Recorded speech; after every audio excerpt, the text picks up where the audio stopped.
Kansas. I've lived here all my life and I know how windy it is. And it makes sense to use that wind.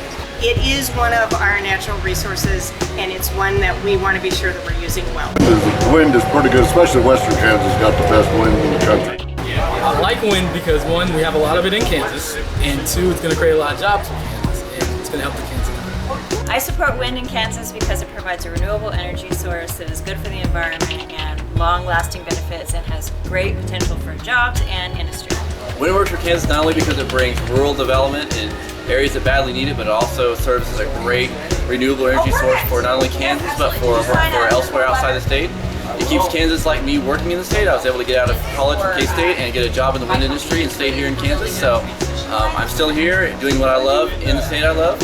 I support wind for Kansas because it's great for the environment and great for the local economy, bringing jobs to southwestern Kansas, as well as new infrastructure projects to the area. We have to play to our long suit here in Kansas. We do have an abundance of wind. As we move to a future where a lot of other resources are scarce, we need to use what we have in abundance. Wind is really a great choice for that. Part of my job is depend upon the wind energy system. I think it's good, clean energy. It's out there. We need to just capture it and put it to good work.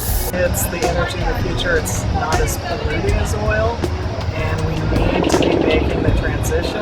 That's one thing Kansas has is wind. Wind works for Kansas. I support wind energy. Wind works for Kansas. That's right. Wind works for Kansas. Wind works for Kansas. I think wind works for Kansas. Wind works for Kansas.